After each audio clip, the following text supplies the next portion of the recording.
కోటసత్తమ్మ తల్లికి ప్రతి సంవత్సరం కూడా ఈ మార్గశిర మాసంలో 5 రోజుల పాటు తిరునాళ్ళ మహోత్సవాలు జరుగుతాయండి. అయితే ప్రప్రథముగా మొట్టమొదటిసారిగా మన రాజమండ్రి నుండి అమ్మవారికి శ్రీ కోటసత్తమ్మ తల్లి నిడదవోలు గ్రామానికి చీర సారే బోనాలు కలిసములతోని ఊరేగింపుగా వెళ్ళడం జరుగుతుంది. ఇదే మొట్టమొదటిసారి అండి అమ్మవారికి వెళ్ళటం. 101 మందితోని అమ్మవారికి కలశాలు ఇప్పిస్తున్నాము. అయితే 101 మంది కంటే కూడా ఎక్కువ మంది భక్తులే అందరూ కూడా ఇందులో పాల్గొనడం జరిగింది.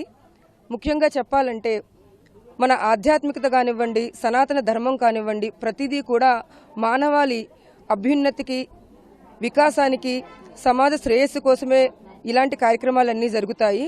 ఇలా సామూహికంగా ఇంతమంది నా వెనుక ఉండి బోనాలు ఇప్పించడం, అదేవిధంగా దాస సాహిత్య ప్రాజెక్టు హేమలత గారి బృందం, కోలాట బృందం అంతా కూడా మా వెనక నుండి ఇంత హంగామాగా చక్కగా వచ్చి ఆ అమ్మవారికి బోనాలు సమర్పించడం నాకెంతో ఆనందదాయకంగా ఉంది. అయితే మన నిడదవోలు కోటసత్తమ్మ తల్లి ఈవో గారు కూడా ఇదే మొట్టమొదటిసారి అండి మా అమ్మవారికి బోనాలు రావటం. ఇక్కడ నుండి బోనాలు రావడం కూడా ఫస్టే. అదేవిధంగా రాజమండ్రి నుండి చీరాసారే కార్యక్రమం ఈ విధంగా రావడం కూడా మొదటిసారి అని హర్షం వ్యక్తం చేశారు. అదేవిధంగా శ్రీ వారాహి కల్పతరువు ట్రస్ట్ వారు కాశీ నుండి కూడా అమ్మవారికి నా చేతుల మీదుగా చేరిప్పించాలనేటటువంటి ఉద్దేశంతో నిన్న రాజమండ్రికి వారు చీర, పసుపు, కుంకుమలు కూడా పంపించడం జరిగిందండి. వారికి కూడా నా ధన్యవాదాలు తెలుపుకుంటున్నాను.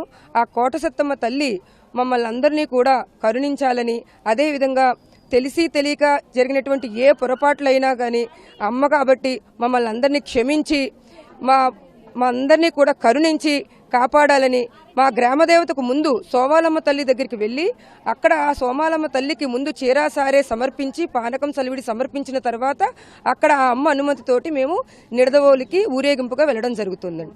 జై భవానీ, జై భవానీ.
ఈరోజు కోటసత్తమ్మ అమ్మవారికి సారీని సమర్పించడం జరుగుతుందండి. అందరూ కూడా బోనం ఎత్తి సారీని సమర్పించడం జరుగుతుంది.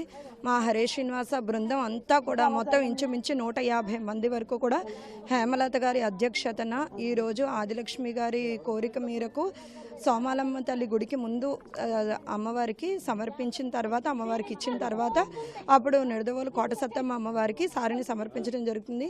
అలాగే మా సభ్యులందరూ కూడా ఇలా బోనం ఎత్తి హేమలత గారి కోరిక మేరకు, ఆదిలక్ష్మి గారు చెప్పిన ఇది మేరకు మేము ఇలాగా ఆ బోనం ఎత్తి అక్కడికి వెళ్ళి అమ్మవారికి సమర్పించడం జరుగుతుంది.